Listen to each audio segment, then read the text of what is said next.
This morning, as we're talking about the new stadium deal, Butch Spyridon, CEO, National Visitor and Convention Bureau, Ben Eagles, Senior Advisor to the Mayor, both of them out, I think, doing the rounds. Been doing a lot of media. The Mayor certainly has, trying to answer questions. We all know that you like the idea here. And part of the thing, Ben, was I think you were saying, it seems to me that in '96, and I was there when Bud Adams and then Mayor Phil Bredesen made the announcement at the Wild Horse, and we were all like, an NFL team wants to come here? This city was nothing, like it is now. And I was like, wow. But the Titans were holding all the cards. You don't think it was a great deal that we signed? We had to give a lot to get them. Well, what started all of this back in the 90s was Houston was at one of these forks in the road, and they had a choice to invest in a stadium or play hardball, and they chose not to invest. And so Bud Adams shopped the team, took the team to Nashville.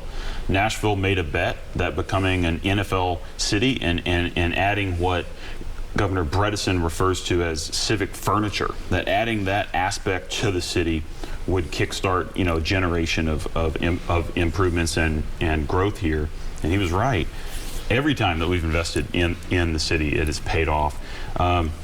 That deal in 1996 didn't have any money from the team. It was an exclusively public deal to build the stadium.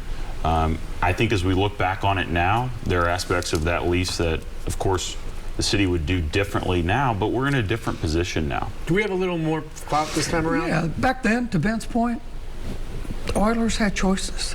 They would have walked. Bud was not a stupid man, and he wasn't going to walk away from any dollars. So he was going to maximize it one way or another. Fortunately, we were the choice. We made a decision. We had a public vote, as we talked off air. 59% said, yes, let's do this. I think overall, it's been a win. And now we're at a different point. And yes, Nashville has some clout. Nashville has some desirability. And we can make this work and take it off the backs of the local taxpayers or the local general fund. Let's be clear, yes, there are tax dollars. General fund gets freed up, and Mayor Cooper deserves some props. We need to be thinking about the next 30 years and not the next 4. This is a good deal for Nashville. It's a good deal for the Titans. Win-win, that's the way deals should be. We get off the hook on our general fund, and we get to go do some things that we deserve to do as a city. There on the East Bank. Yeah. Let's take a call or two. We'll go to Donald. Donald, good morning. Hi, Donald. Hello, good morning. Good morning. Okay. My question. Sure. Is about will the TSU football team contract to play in the Nissan Stadium, will that continue with the new stadium being built?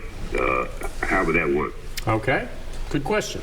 Yeah, so TSU is going to play 4 home games a year at the new stadium, and they're not going to pay any rent as part of that arrangement. Are they paying rent now?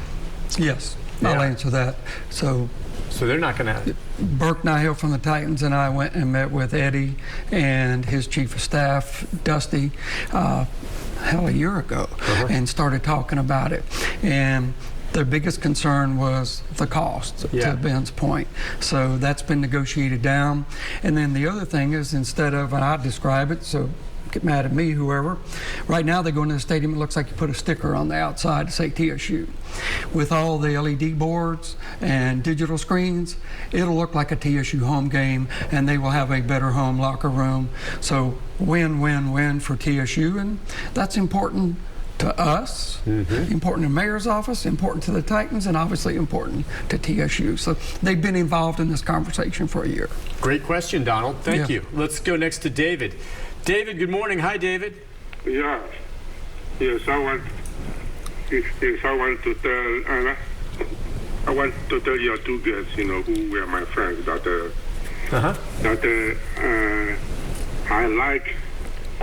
I like extending visitors coming to Nashville more than they do. And I've met them on several occasions on new things they should do to improve visitors coming to Nashville. Now, on the plant stadium, remember that at the meeting in 1996 at the library, the city told us that the funds that they are planning to use to maintain the Nissan Stadium up to the 2030s, would be okay. But now, let me come to the planned stadium. Well, what's your question? What's your question? Yes, I have 4 points on the planned stadium. Okay, you got to get to it. Okay, number one, the penny that they are planning to raise for the tax for the new stadium. Right. Okay. Why don't they use that penny, to do the current maintenance of the new stadium up to the 2030s?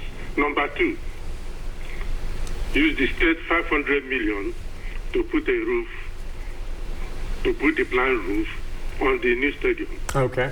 And on that issue, I proposed a roof that is better than the roof in LA, better than the roof in Las Vegas. How you can use the stadium in 2 ways. Nobody listened to me. I proposed it 3 times. Nobody listened to me. Okay, did you catch the first point he was making? Yeah. Go ahead. Yeah.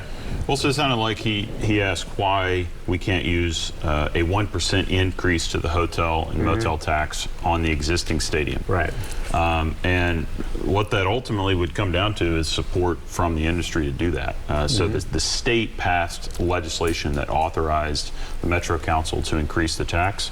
So I think Butch can probably speak to how the hospitality industry views that investment and would view the choice to make the same tax increase but put it towards the old one. I can say if there's not an increase in opportunity to grow our business, the industry is going to absolutely shut down and say, no, we're not taxing ourselves again, because we're a pretty highly taxed hotel market. Yeah, I mean, for them, meaning because they're the ones that will be affected by that 1 cent increase. So we went and said, what about if we can put a roof on this and open up the opportunity to draw business year-round?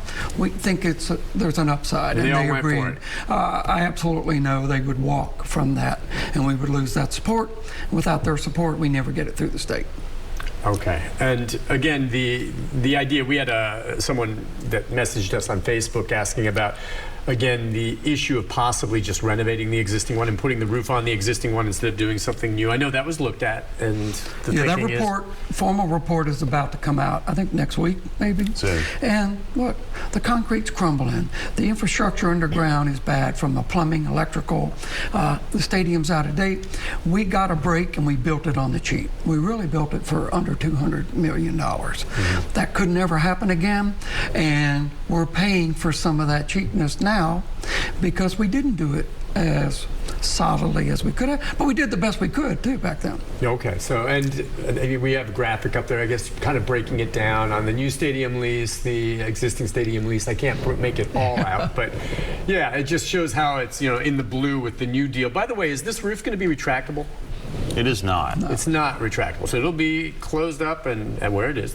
And there are a couple of reasons for that. If you look around the league at the number of stadiums that have a retractable roof, very rarely is it open. And that's because I think it's very expensive to build a retractable roof. The equipment breaks pretty easily. And then 3, the restrictions that the league has on weather surrounding a game. It has to be really good weather for a long time for them to allow the stadium to open the roof. Yeah, they're making that decision a day or 2 ahead of time. Okay. And it's not something you can quickly go, oh, we were wrong, we got to close it. Okay. And I'm wondering, okay, since it's closed roof, does that mean it's going to be AstroTurf, or what do we call it? So it's not going to be grass anymore? Because, I mean, the grass is really cool at the stadium. Oh, I love they natural. had done some grass, and then they threw some of the sod out, and I grabbed a couple pieces of it a few years ago when I was driving out of the lot. It was in the garbage, and I planted it in my backyard. Holy cow, there's a patch of Titans turf right there. So It's now the you only grass that's alive in my yard. You can do your touchdown celebration right there. I can do it right there, but I'm just saying grass. And most athletes would say they like grass, and I don't know if it affects, and the technology for turf may be better. Would that affect us? Don't soccer players prefer grass if we talk about getting a World Cup? I mean, if we have grass instead of turf? Yeah, World Cup, for example, is natural grass.